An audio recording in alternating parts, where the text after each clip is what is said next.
Support for this podcast comes from Frito-Lay in the 2023 Snack Bracket Championship. The Frito-Lay Snack-It Challenge is underway, and fans are voting on their favorite snacks to crown champion. We're talking about prime-time matchups between the best 64 snacks in the land. Will Ruffles Ridges reign supreme? Can Doritos defend their dynasty?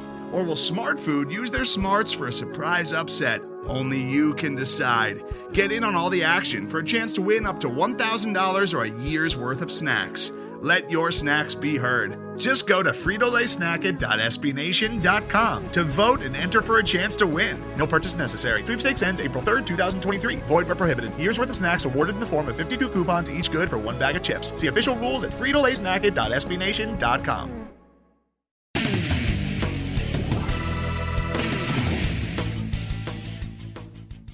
Welcome to a special Sunday night recorded edition of the Black and Gold Banneret Podcast. I'm Jeff Sharon, along with Eric Lopez. Elo, even though we are down towards the very end, we have a lot to talk about. And, wow, what a weekend for UCF baseball, huh? A championship weekend. I'll be honest with you, Jeff. I still kind of seem surreal to me. And it sounds weird to say that, considering I did predict it last week on the episode. But it's just surreal to say UCF baseball, regular season champions. Realize, Jeff, the last time we got to say that, we both were students. 2004, Atlantic Sun. Yeah. Yep. How crazy is that? Seems like it's been a long time, man. It really, 13 years. Think about what's happened since then. Yeah. UCF athletics as a whole was in the A-Sun. They moved, now they were in the A-Sun. And then, if I remember correctly, they had one more year in the A-Sun. Well, and they also had in the MAC. They were in the MAC in football, moved to Conference USA, and then since then moved to the American Conference. UCF has won a Fiesta Bowl since then. They've won a Liberty Bowl. It's just kind of crazy.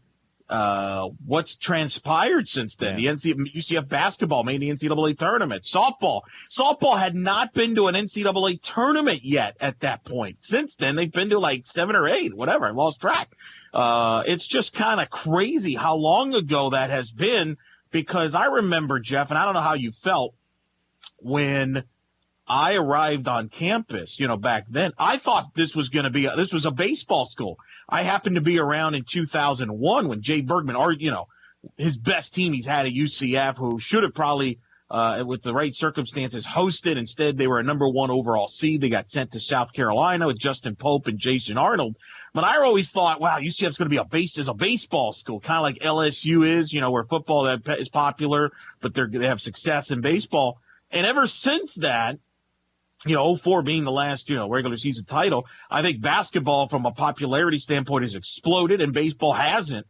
And so it's not anymore. I would say it's football and men's basketball are the 2 most popular and stuff like that. But it's just kind of wild that it's been so long since that's happened. It's just mind boggling, but still unbelievable weekend. Yeah, it really was. And so we'll go over that. And we also have a very, very interesting interview that we got. Becky Cramer, head coach of UCF Rowing, will join us to talk about her team's 3rd consecutive American Athletic Conference championship. They're going to the NCAAs up in New Jersey this week. And wow, what a run it has been for UCF Rowing. I think they have a shot at possibly coming down with a national championship. So stick around for that interview a little bit later on in the show. By the way, as we get started here, make sure you follow us at blackandgoldbanneret.com. You can follow us on Twitter at UCF_Banneret. Follow me at Jeff_Sharon. Follow Eric at Eric Lopez Elo. You can also look us up on Facebook. Just search Black and Gold Banneret.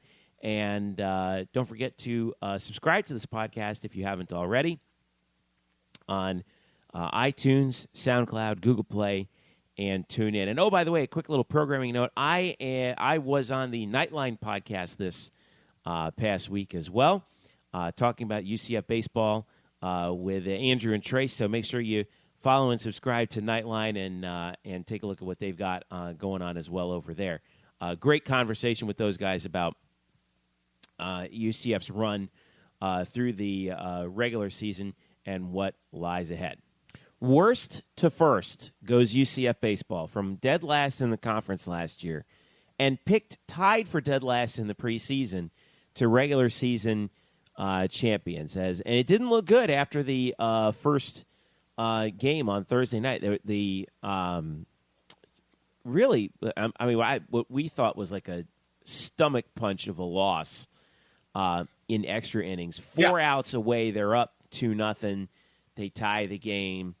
USF takes the lead in the ninth. The Knights get I think it was Ryan Kreil hits the solo homer to tie it up in the ninth, and then USF breaks it open in the 11th. And you're thinking, man, that may have been it. That may have been the clincher. But here's the thing that I thought was really the key in the games on Friday and Saturday. You had two pitchers in Sheridan and Williams who turned in career performances on both days. Both of them tossed 7 innings. In the first game, the 9-1 victory on Friday, I'm pulling up the box score right now. Chris Williams, 7 innings, 3 hits, no runs, struck out 6, walked only 1. And then Sheridan, another 7 innings, 6 hits, scattered 6 hits, 2 runs, 1 earned, walked 1, struck out 8. I mean, those are two of the best pitching performances you could possibly ask for, with so much on the line, and they got it done. I mean, how about that for those two guys? Truly remarkable to step up there. We were there, Chris. Well, that's the game of his life. You're right. That was a heartbreaking loss that Thursday. You're like, oh boy, and Williams was masterful shutting him down.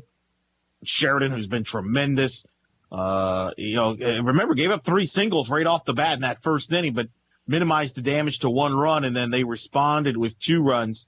And then the bullpen, the UCF bullpen has been such a strength all year. And how amazing that Barr closes out the championship. How ironic and fitting for people that don't know the story from Jason, for Barr, is this was a kid that was cut by Terry Rooney. Twice. Was cut twice.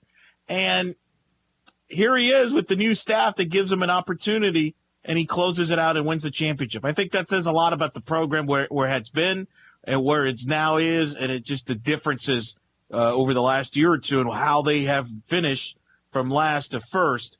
And win, it's interesting. I think the USF win, the series win, if you want to say the series win as well, you want to include it, but also the Saturday win. And I asked Mark Daniels, I think a pretty probably the best guy to ask this question, who's done baseball for a long time, the voice of UCF. Is that the best win in UCF baseball history in the regular season? And he tweeted back to me and he said, considering the circumstances and who it was against, there's not a better win. And I can't disagree. I mean, you can't disagree with that, right? I mean, there is not a better win that this baseball program has ever had in the regular season that they did on Saturday, beating USF with the championship on the line. Wow, that's what people come to UCF to do, right? You're a coach, you're a player, you're a fan. You come to the ballpark. That's what you want to see. Not a bad way for Greg Lovelady too, by the way, to make his imprint. I mean, you talk about we talked about signature wins. Remember how we've talked about Scott Frost still looking for that signature win, stuff like that. Greg Lovelady's got that and then some. Lovelady, I think, he needs to get consideration for National Coach of the Year. He should be. Let's start for the fact he better be a Coach of the Year in the conference, right? Yeah. I mean, that should be no brainer. I mean, I don't know who else you go with at this point. He should be the conference Coach of the Year. He should get consideration for National Coach of the Year. And I said this on Twitter earlier. Justin Parker, who's been his pitching coach, needs consideration for Assistant Coach of the Year as well. Baseball America does an Assistant Coach of the Year award, and Justin Parker should win that. Look at what this team has done with the pitching staff in particular. Top 5 in the country in ERA.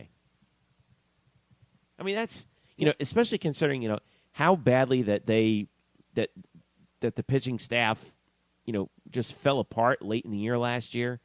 This year, UCF is 6th in the nation in earned run average, 2.89 as a team.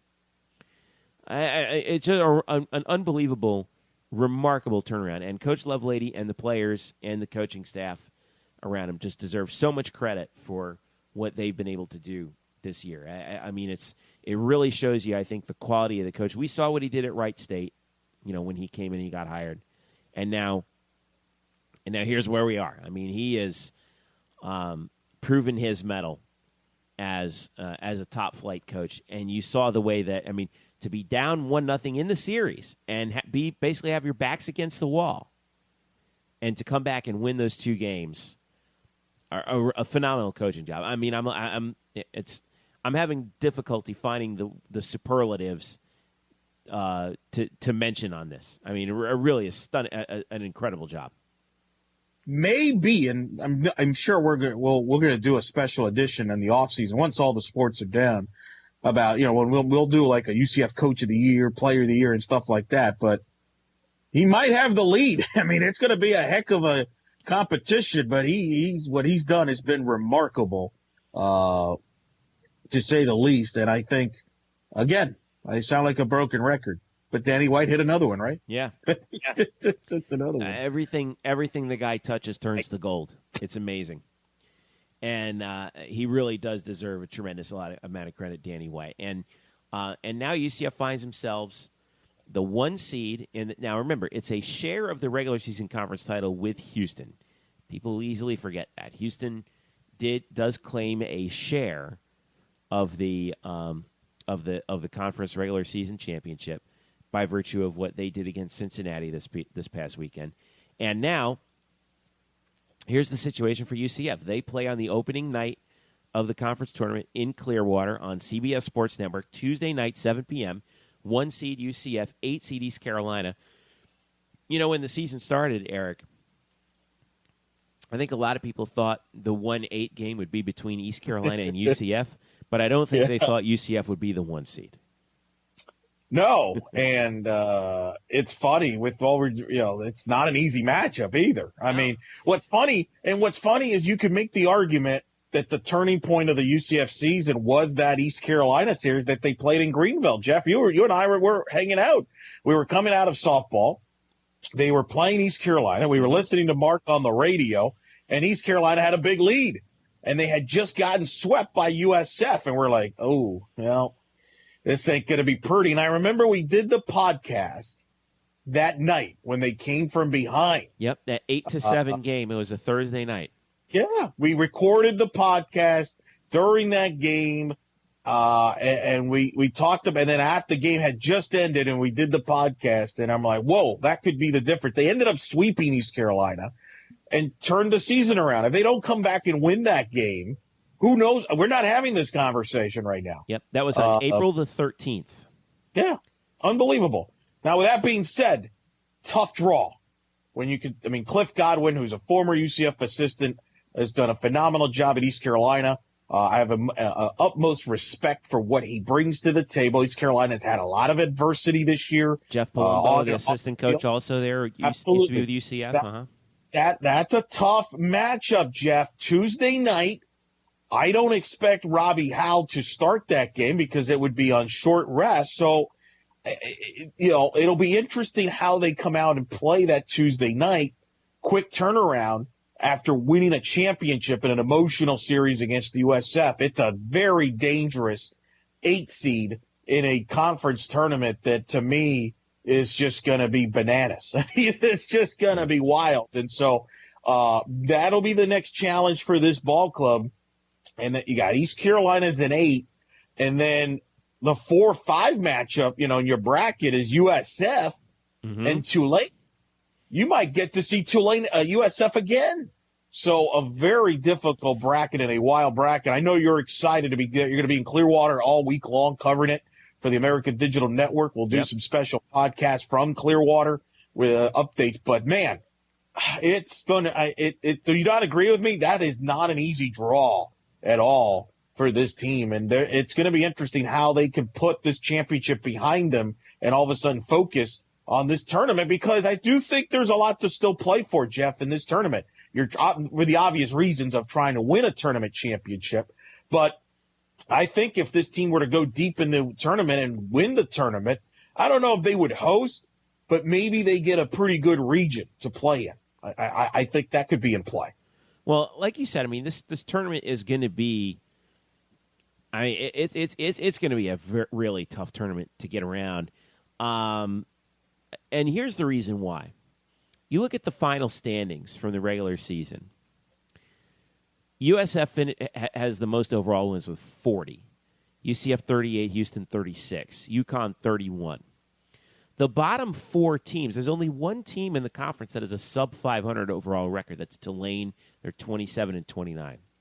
Cincinnati's 28 wins. Memphis is the 7 seed at 29 wins. East Carolina is the 8 seed at 29 wins.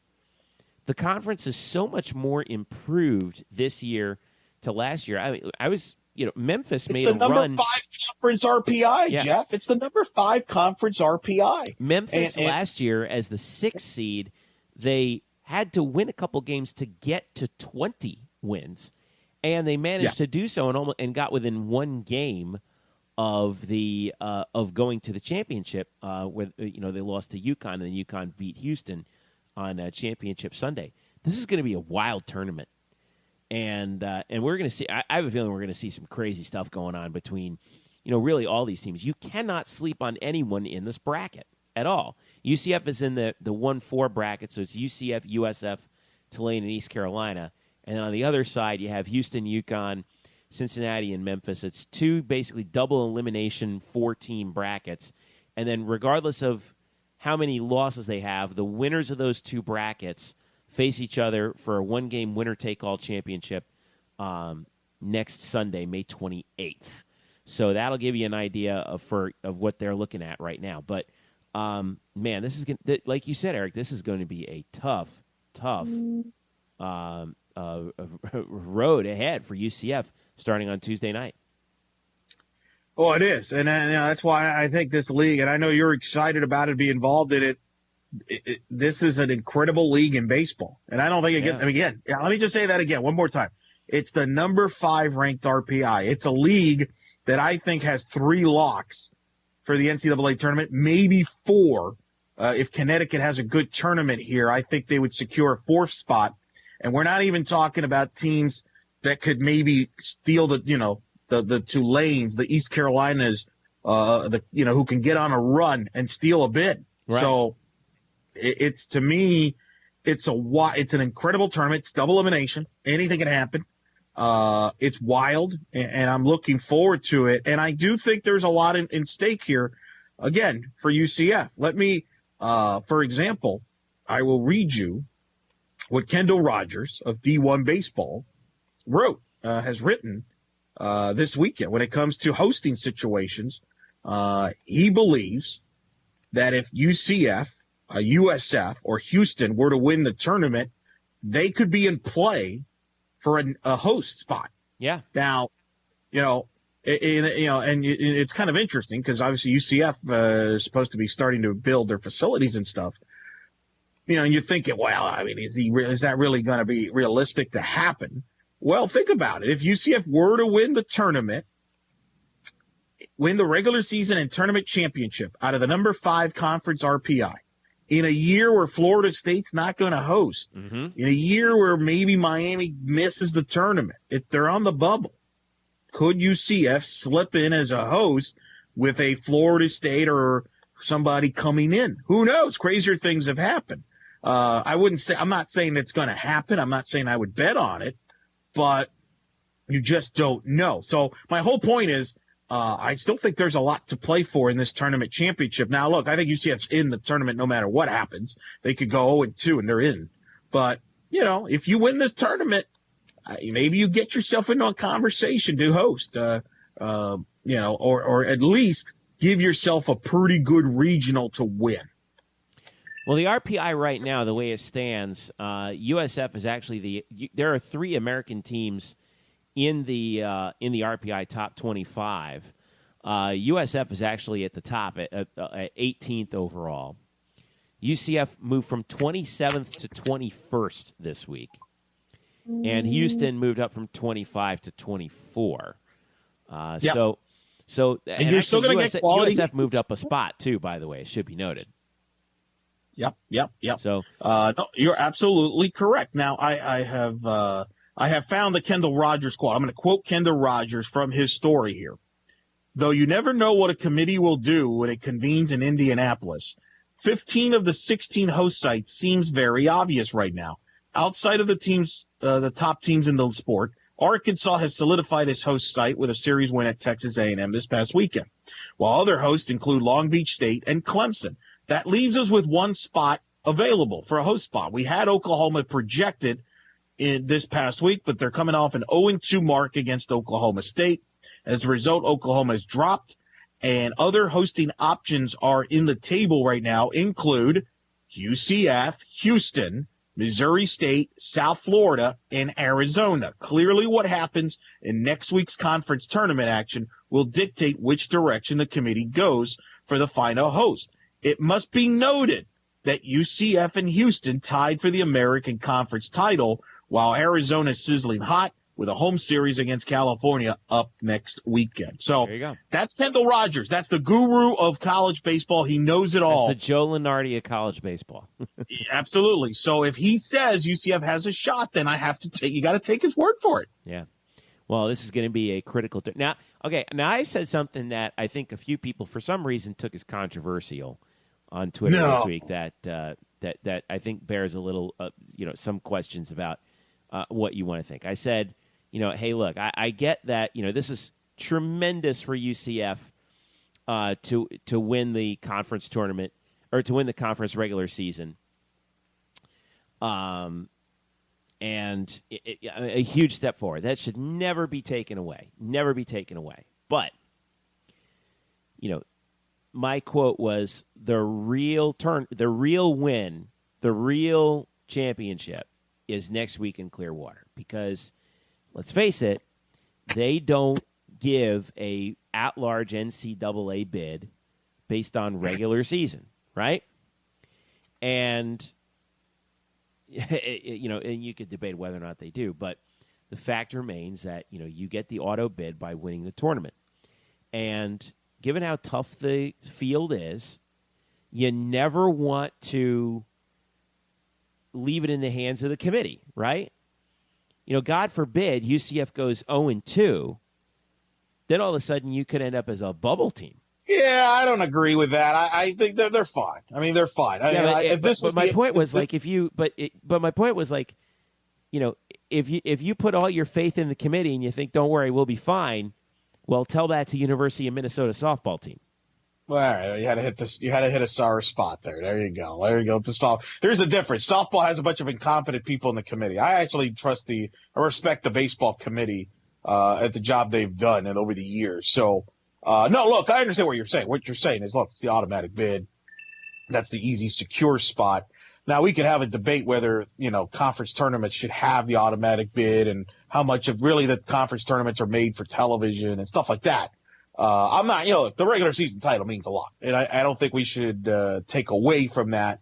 But certainly you're right. There is some urgency. You don't want to leave a cracked door open, I think is right. What your point is saying. That's all you're saying on that.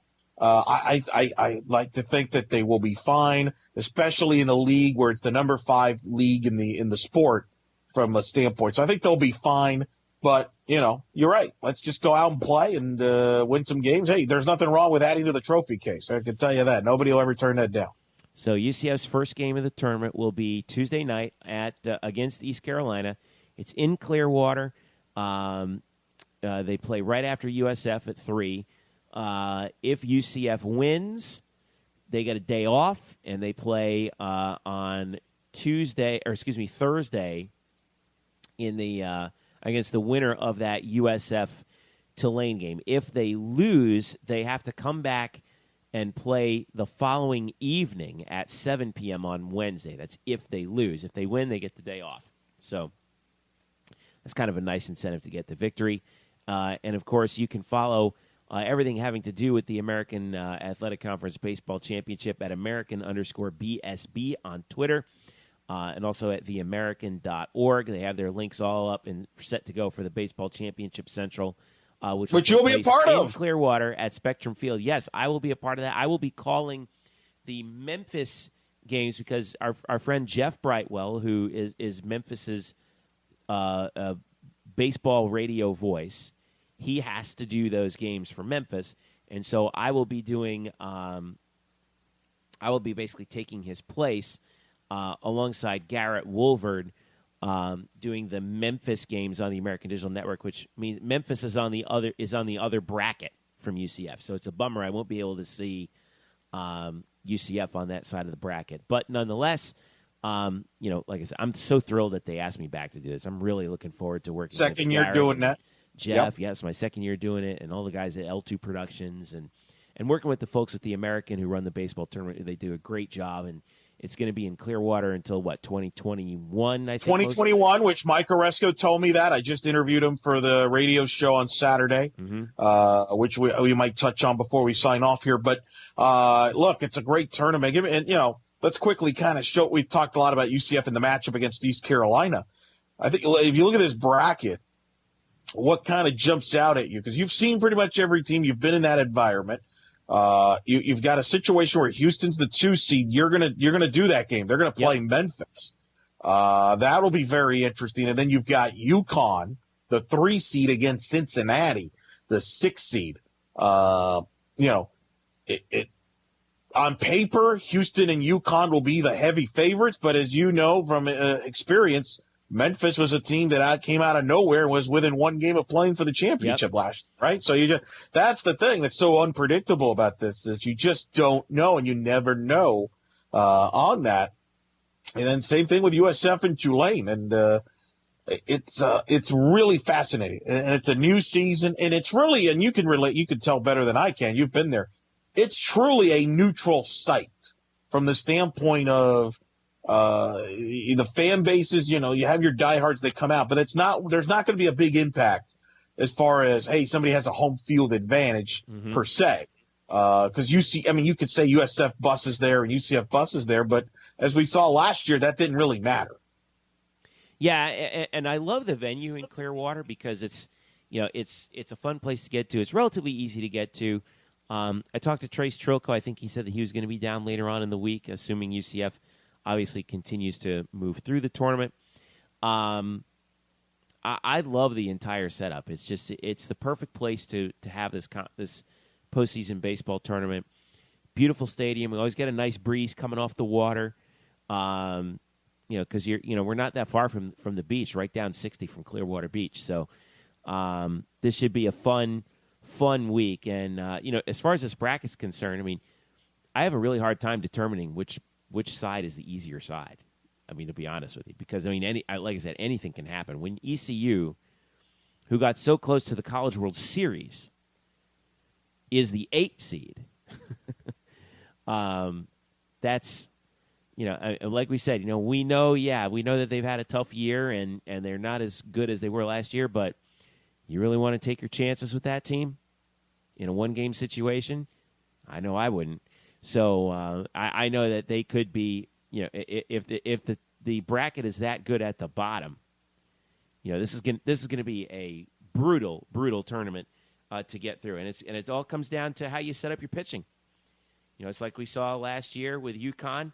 They set it up perfectly where, they had their ace Anthony Kay. He went out there on in his first game against Memphis on that Wednesday and pitched just a masterful game, and UConn had it perfectly set up so that they won. They had to win 1 game on Saturday. They played twice and finally beat Memphis in the second game, and then they set it up so that Anthony Kay could pitch again on Sunday, and he again threw an amazing game against Houston, and UConn was able to clinch the tournament title at Spectrum Field. So should be a lot of fun. I'll be there. I'll be on Twitter all about it, and again, I'm so eternally grateful to the folks at the American for, allowing me to do that, and I'm looking forward to working with Jeff Brightwell and Garrett Woolvard and Haley Outen will be there, and it's gonna be a blast, man. I can't wait to get down there. It's gonna be fun.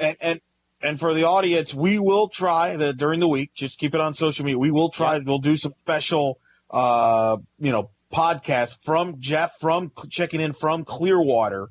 Because he'll be there all week. So he'll kind of give us kind of an update throughout the week, later in the week, about how things are going in Clearwater, and we'll kind of break down how UCF's doing in Clearwater and other stories that might develop. So just for that note, just I did when I called in from Greenville. Jeff, we'll do that with Jeff in Clearwater, and he can kind of give us a thought of how the temperature is in Clearwater and how things are going. So I'm looking forward to that for you. I'm excited for you. I'm looking forward to it. I hope to sneak out there later in the week, but definitely I'll be watching your broadcast and all the games in the meantime. Should be fun, brother. All right. Speaking of hardware, when we get back, we'll talk about another team for UCF that's brought home some hardware, and they're going to be competing for a national championship here in the next week. We got an interview with Becky Cramer, UCF Rowing's head coach, coming up in just a moment. This is the Black and Gold Banneret Podcast. Hello, Night Nation. I'm Andrew Fegley. And I'm Trey Strelko. Where are we? This isn't our usual spot. It looks like we've landed in the Black and Gold Banneret Podcast. Oh, yeah. I've heard of those guys. You know, Nightline has UCF sports covered. Week in and week out, we bring you interviews with newsmakers and in-depth analysis of UCF sports. Subscribe to our weekly podcast on iTunes, SoundCloud, Stitcher, or wherever you get your podcasts. Be sure to subscribe to Nightline on YouTube, like us on Facebook, and follow us on Twitter at UCF_Nightline. Trace, can we go back to the 1148 studios now and start working on our next all-new Nightline? How do we get out of here? Go Knights! Charge on. Now back to you guys in the Black and Gold Banneret Podcast. And we're back with a special Sunday edition of the Black and Gold Banneret Podcast, and we got our featured interview here, and we promised you this a while ago, and we got it done, and I wanted to thank Megan Herboth for her help with this. Of course, UCF Rowing is heading back to the NCAAs. They won their third consecutive American Athletic Conference title, and they are headed back to the NCAA field. And she was kind enough to join me earlier today to discuss what's going on with the rowing program, preview, look back at the championship and preview the NCAA. So without further ado, here is our interview with Becky Cramer. And joining me now is the head coach of UCF Rowing. She's been there for a while. She's won 3 consecutive American Athletic Conference championships. UCF is the New York Yankees of rowing right now in the American. Becky Cramer joining us for the first time on the Black and Gold Banneret Podcast. How are you, Coach Cramer? Good. It's glad to be here. Congratulations on 3 straight. It really wasn't a contest out in Sarasota. All 6 boats? Everybody won their race. Were you expecting it to be that much of a dominating performance? That had been our goal all year. It had been in this conference, and that's what we had been working towards. But in some of our boats, we had a hard schedule this spring, and so we were pushing and learning and getting faster, but we weren't quite sure how it was all going to come together on the day of conference. And the conditions were actually pretty bad. We didn't expect them to be quite as bad as they were. And so as a coach, I was a bit nervous because then it takes some of it out of your hands, and then it's a little bit of luck with once the conditions are involved in the way that they were. And but the first boat that came, the 3v4 crossed, and they crossed with so much open water that at that point we started to see, and then every race after that was awesome to watch, and it really came together on that day, and the team really stepped up. It was awesome. This might sound like asking you, which is your favorite kid, but was this one sweeter than the other 2, or what made this year stand out? I think what made this year stand out is from the very, very beginning, the first day of practice back in August, the team, you could tell they were on a mission. They had trained hard over the summer, and they came back fitter and hitting the ground running, and it's as if we hadn't taken any time from our last conference championship, and they just picked up where they left off. And they have been so focused and so on it all year that it was really cool to be able to see them accomplish their goal and hit, every boat top to bottom, and in such kind of dramatic fashion, because they had been on it every day all year. And it was really cool to see everything come together. People forget how big of a sport rowing is at UCF, and there is quite a tradition. This is in terms of the number of people you have on your roster, this is the largest women's sport at the school and is rivaled only by football in terms of the number of total people who compete. So if you could tell me, well, you don't have to be exact, about how many student athletes do you have on your team? It does change as the year starts the year, and we close out the year at about 55. But one of the things that makes us a bit unique is that we hold open tryouts, right. And we actually through our novice program take athletes who have never rowed before, and we also recruit out of sport. And so with that, the open tryouts and such, we typically start out with about between 75 and 80 in September. And then as the year progresses, it's, some realize that D1 athletics is harder than they thought, or they don't, and our numbers kind of shift, and then that's where we end typically in the spring by about 55 to 60 athletes. How many of them are on scholarship? It's probably about 40% of the whole team. Wow. Okay.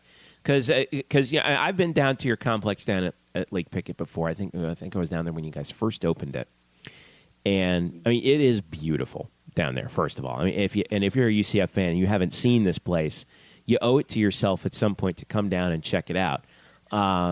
Especially if there's a home meet, which you guys have had a few of them. How many? And I want to get these numbers out there so that the fans really understand what goes into this.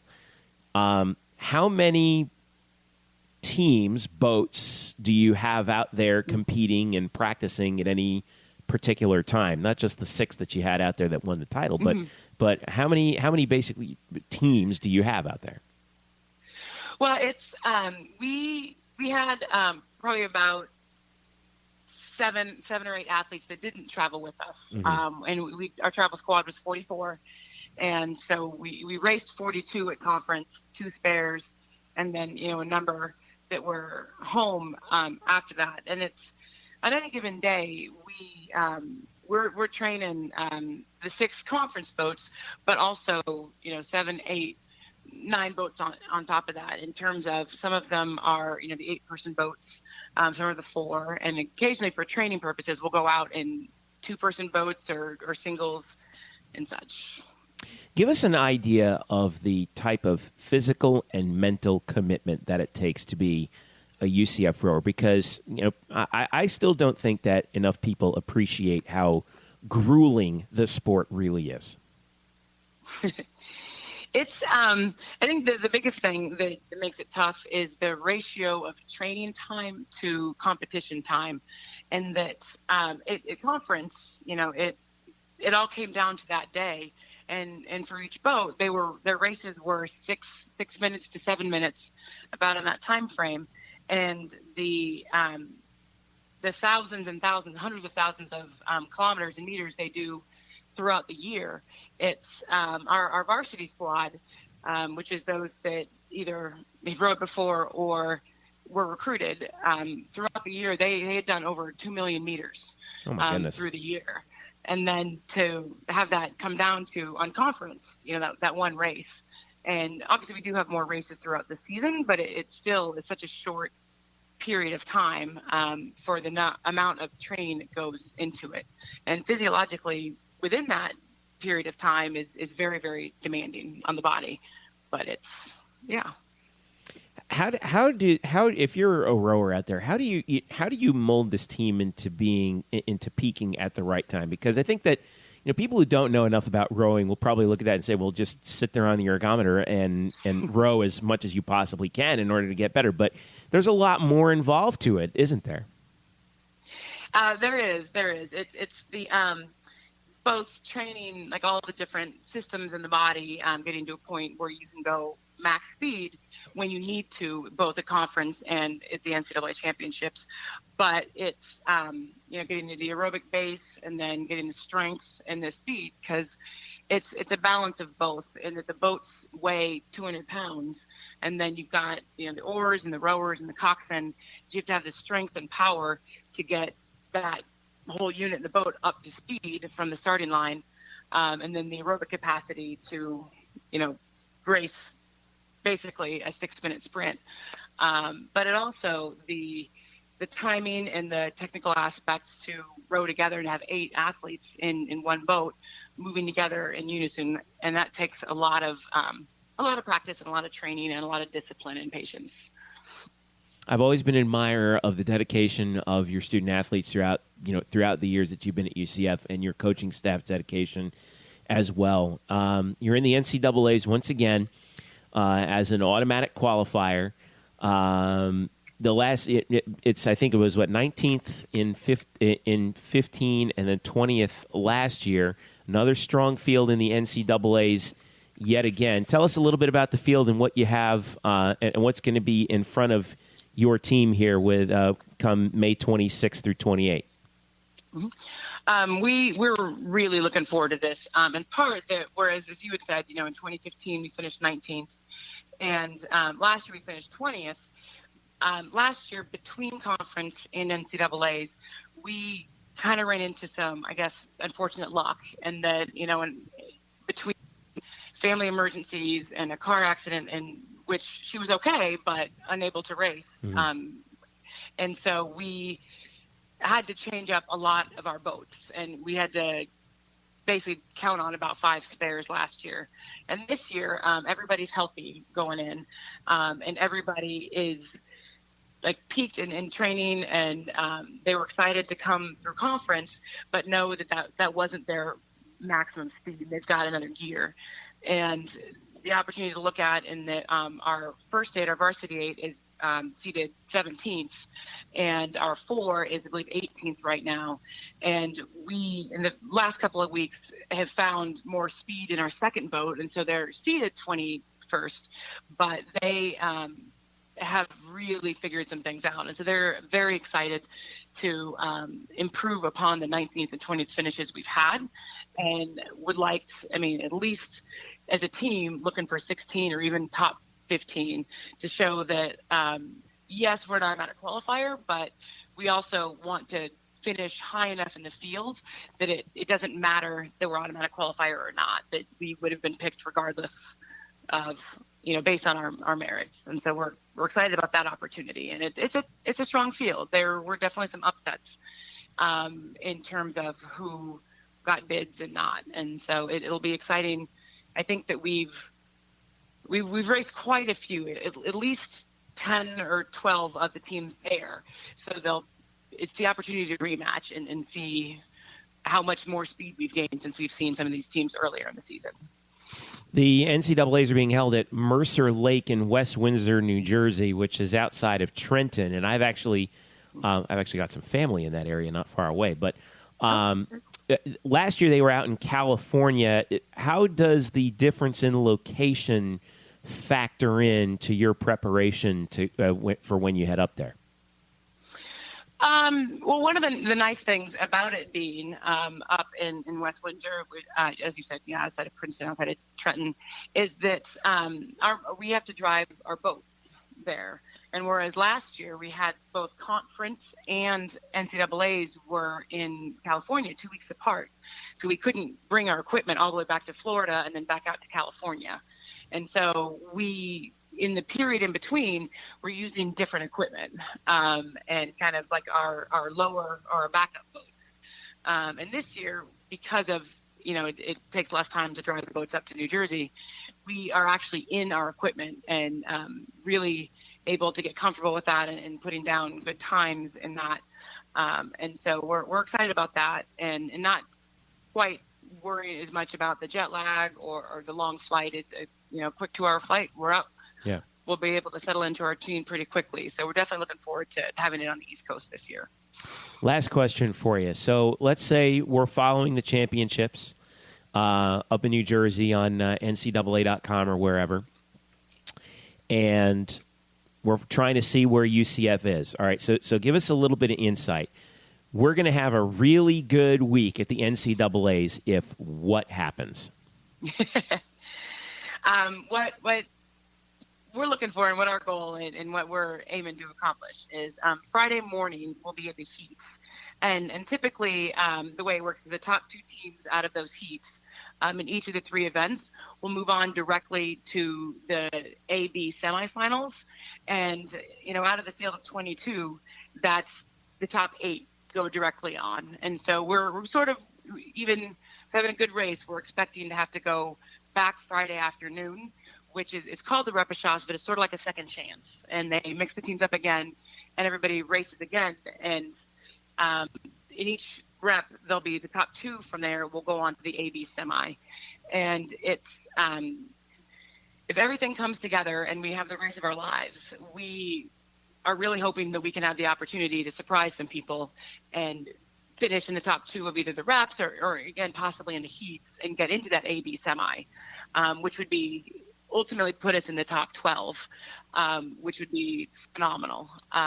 But even if that doesn't, then we come in the next morning, Saturday morning, and we'll be in the CD semis, which you need to finish in the top half on Saturday morning to be able to be in the C level finals, which is places 13 through 18.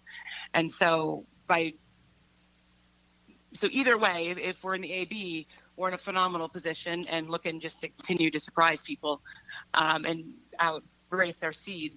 But if we're in the CD semi, again, also looking to surprise some people and finish at the top end of that, so that we are looking to, as a team through all 3 boats to be 15 or 16 right there is our goal. And that would really mean that we would have accomplished everything that we set out to do this year. Cool. All right. So once again, the 2017 NCAA Division I Rowing Championships on Mercer Lake in West Windsor, New Jersey, up in that Trenton-Princeton area. UCF comes in as an automatic qualifier, and you can follow it live on NCAA.com. They're actually going to, I think they're going to be live streaming everything on NCAA.com. So that'll be fun. We'll be able to watch that live, right? Yep. That'll be awesome to be able to see it happen in real time. Awesome. So this will be fun. This will be fun to watch. As hey, you're going for a national championship. Good luck, Coach Becky Cramer. Exactly. Thank you. Thank you so much for having me. All right. Thank you so much for taking some time for us here on the Black and Gold Banneret Podcast. Best of luck and safe travels up to New Jersey, and we'll be pulling for you.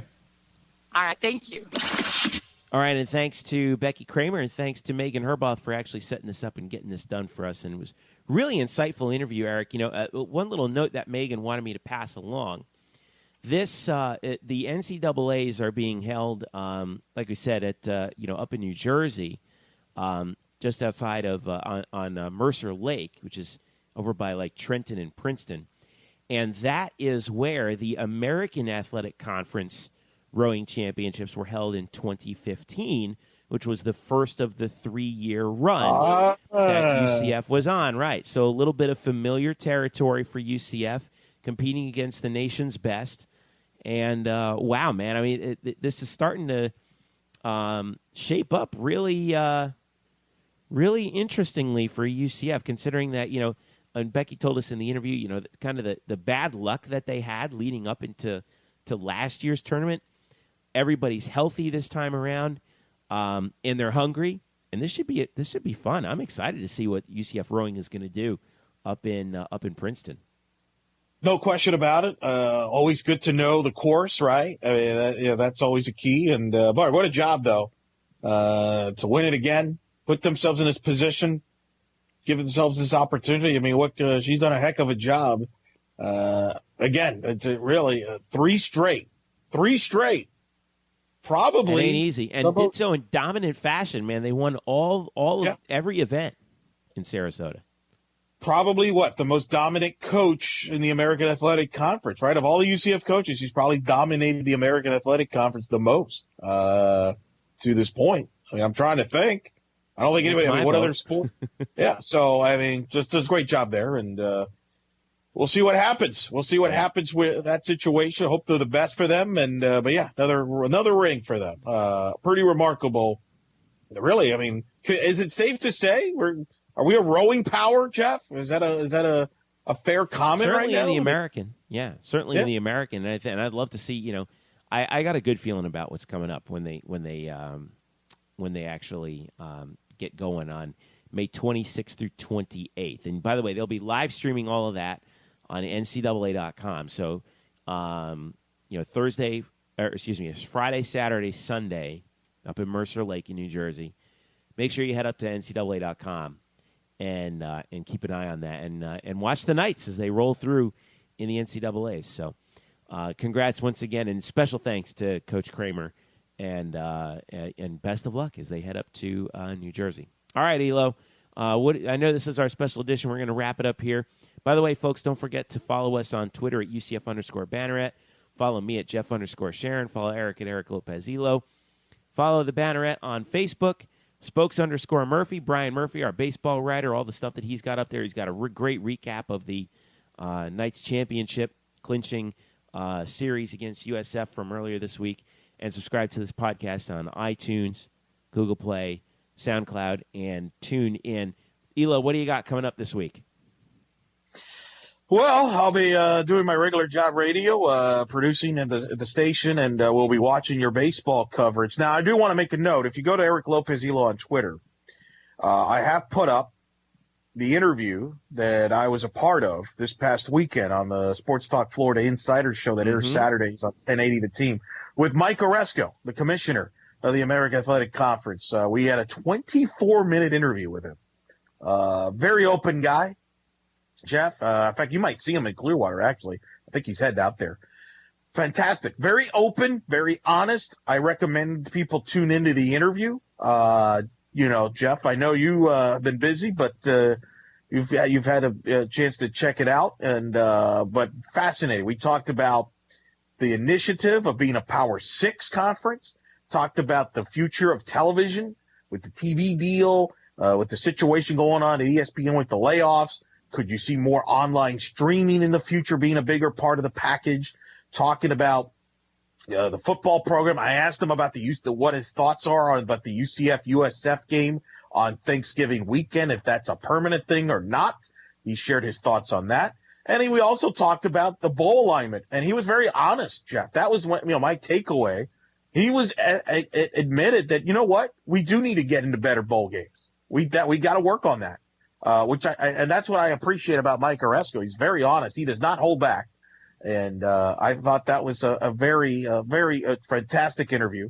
Happy that he has got an extension for the American Athletic Conference. And I think he's done a phenomenal job in the short time with this conference.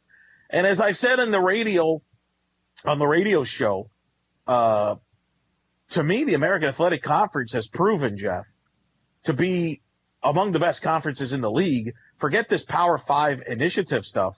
When you look at what happened in the NFL draft, where the American Athletic Conference had more players drafted than the Big 12. You had Houston beat Oklahoma last year in the regular season. You go back to when UCF beat Baylor in the Fiesta Bowl. If you take away the history, right, because the Big 12 is all about Oklahoma and their past TV deals, and I understand that's the big thing.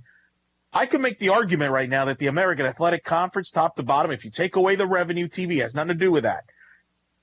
I think the American Athletic Conference is as good, if not a better, overall league right now than the Big 12. I think that that's absolutely right, and I think that that's what Mike Oresco has looked at. He said, okay, what's the lowest one on the totem pole for each of these, for each of the Power 5 conferences, and we're going to try and beat them at their own game. And I think it's happening in football. I mean, I think that the talent is certainly there. We're seeing the conference really peak right now. I think basketball is resurging itself. It used to be just UConn. Now we're starting to see a lot more competition. Well, and they've added Wichita State, which will obviously Wichita State is a big help. And and I say in football, adding Navy was a huge help. Considering how good that they've been under Ken Niumatalolo. Mike Oresco has played his hand perfectly. He hasn't always come in with 4 aces, right?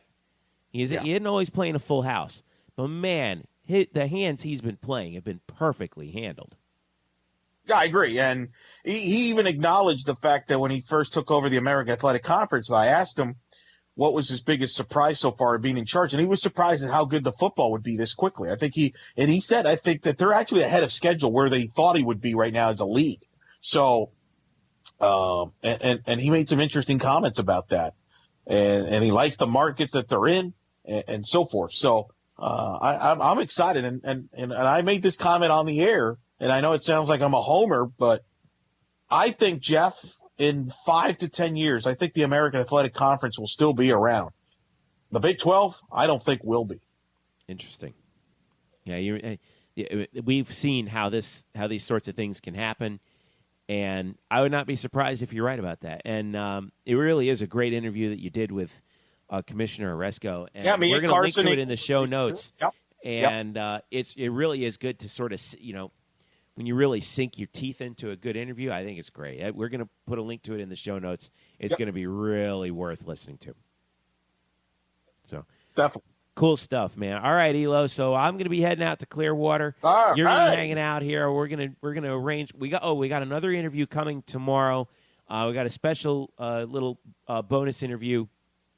Bryce Waller, the men's golf coach, is going to be joining us, and I'll be making sure that we get that up there as well. So be on the lookout for that. And that's going to do it, man. Anything else you got going on? No, hey, wish you the best of luck in Clearwater. Wish the baseball team best of luck in Clearwater. Yes. Again, a reminder to the audience, we will have a podcast at some point. Jeff will check in from Clearwater. We understand because, Jeff, it's a big week. I mean, you got the conference baseball tournament going on. You mentioned the rowing championships. You mentioned the men's golf championships. Plus, we will hear officially at the end of this, at some point this week, Taco Fall's intentions, whether he will come back or go to the NBA draft. Yeah, outside of that, May 24th is the deadline. Yeah. So we will still stay on top of all that this week while you're checking in from Clearwater. So it's going to be a wild, crazy, fun week of a lot of anticipation. Good stuff. And yes, I will be at the American. Make sure you take a look at the American Digital Network for that at theamerican.org. That's going to be a lot of fun. We're going to be doing the Memphis games. Tell me how I'm doing. So I always appreciate UCF folks, listening in and taking advantage of that. And by the way, you might want to scout it out, just in case, see what happens on the other side of the bracket from UCF. And make sure you follow UCF's action at theamerican.org as well. You can follow everything that goes on with the tournament at the baseball tournament central. As the Knights make the trip to Clearwater. All right, Elo, thanks again, brother. I'll be talking to you during the week from Clearwater. Sounds good, bud. And thanks to you for listening. This has been the Black and Gold Banneret Podcast special Sunday edition. We will catch you during the week from Clearwater. Thanks again for listening. We'll talk to you soon.